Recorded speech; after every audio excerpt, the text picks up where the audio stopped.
வணக்கம். ரொம்பவே சிக்கலான விஷயங்கள கூட ரொம்ப எளிமையா, சுவாரஸ்யமா உங்களுக்கு புரிய வைக்கிறது தான் எங்க நோக்கம். லட்சக்கணக்கான விவசாயிகள் இதுக்காக ஒரு பெரிய சாம்ராஜ்யத்தையே எதிர்த்து போராடணும். இன்னைக்கு நாம பிரிட்டிஷ் கொண்டு வந்த கொள்கைகள் இந்திய கிராமங்களோட தலையெழுத்தையே எப்படி மாத்துச்சு, அது எப்படி ஒரு பெரிய புரட்சிக்கு காரணமா இருந்துச்சுன்னு பார்க்க போறோம்.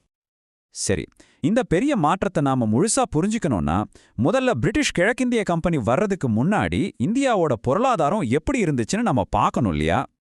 அதாவது காலனி ஆதிக்கத்துக்கு முன்னாடி இந்திய பொருளாதாரம் முழுக்க முழுக்க விவசாயத்தை நம்பிதான் இருந்துச்சு.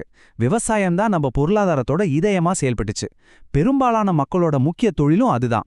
ஏன் ஜவுளி, சர்க்கரை மாதிரியான பெரிய தொழில்களுக்கு கூட விவசாயம்தான் அஸ்திவாரமா இருந்துச்சு.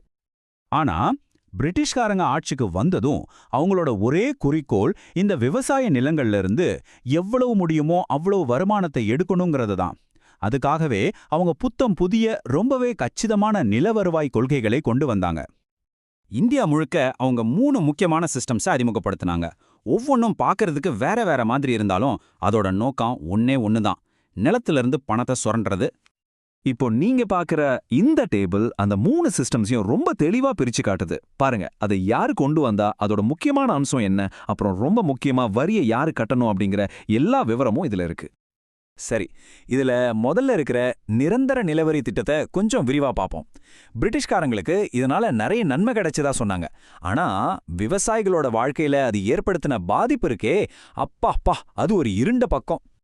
சரி, வாங்க இந்த சிஸ்டம்ஸ் எல்லாம் எப்படி நிலத்தை உழுத விவசாயிகளோட வாழ்க்கையில ஒரு பெரிய நெருக்கடியை உருவாக்குச்சுன்னு இப்போ நாம ஆழமா பார்க்கலாம். இந்த நம்பரை கொஞ்சம் பாருங்க. 45லிருந்து 55%. யோசிச்சு பாருங்க, ரயத்வாரி முறையில ஒரு விவசாயி கஷ்டப்பட்டு உழைச்சி உருவாக்குற விளைச்சல்ல கிட்டத்தட்ட பாதிக்கு மேல அரசாங்கத்துக்கே வரியா போயிடுச்சு. இது எவ்வளவு பெரிய சுமை! இதனால என்னாச்சு? விவசாயிகள் மேல வரிச்சுமே அதிகமாச்சு.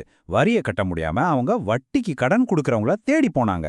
அது அவங்கள ஒரு முடிவே இல்லாத கடன் வலைக்குள்ள தள்ளிடுச்சு. கடைசியில சொந்த நிலத்தையே இழந்து நிக்கிற நிலைமைக்கு தள்ளப்பட்டாங்க. வறுமையும் பஞ்சமும் தலைவிரிச்சு ஆடுச்சு. இப்படிப்பட்ட ஒரு கடுமையான பொருளாதார சுரண்டல எவ்வளவு நாளைக்கு தான் பொறுத்துக்க முடியும்? ஒரு கட்டத்துல விவசாயிகளோட பொறுமை கரபுரண்டு ஓடி அது இந்தியா முழுக்க பெரிய பெரிய கிளர்ச்சிகளா வெடிச்சு சிதறிச்சு. இந்த டைம்லைனை பாத்தீங்கன்னா உங்களுக்கே புரியும். இது ஏதோ ஒரு இடத்துல ஒரு நாள்ல நடந்த விஷயம் கிடையாது. கிட்டத்தட்ட ஒரு நூற்றாண்டுக்கு பல வருஷங்களா பிரிட்டிஷ் கொள்கைகளுக்கும் ஜமீன்தார்கள், வட்டி கடைக்காரங்க மாதிரி அவங்களோட ஆட்களுக்கும் எதிரா தொடர்ந்து நடந்துகிட்டே இருந்த ஒரு பெரிய போராட்டம் இது. குறிப்பா சொல்லணும்னா வங்காளத்துல நடந்த இண்டிகோ கிளர்ச்சி ரொம்பவே தீவிரமா நடந்துச்சு. ஐரோப்பிய தோட்ட முதலாளிங்க விவசாயிகளை ரொம்ப அநியாயமான ஒரு ஒப்பந்தத்துக்குள்ள தள்ளி அவங்களுக்கு சாதகமா அவுரி செடியை பயிரிட வச்சாங்க.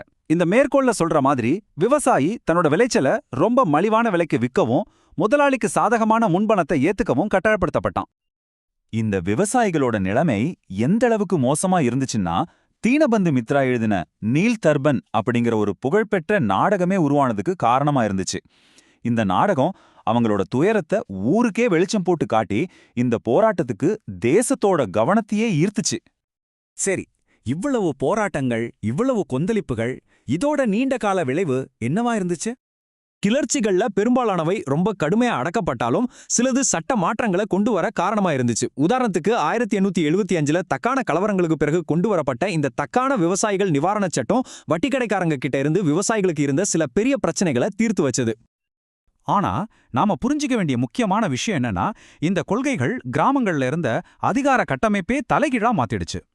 வட்டி கடைக்காரங்களும் ஜமீன்தார்களும் ரொம்ப சக்தி வாய்ந்தவங்களா ஆனாங்க. நிலத்தோட சொந்தக்காரங்களா இருந்த விவசாயிகள் இப்போ குத்தகைக்கு உழுறவங்களா மாறினாங்க.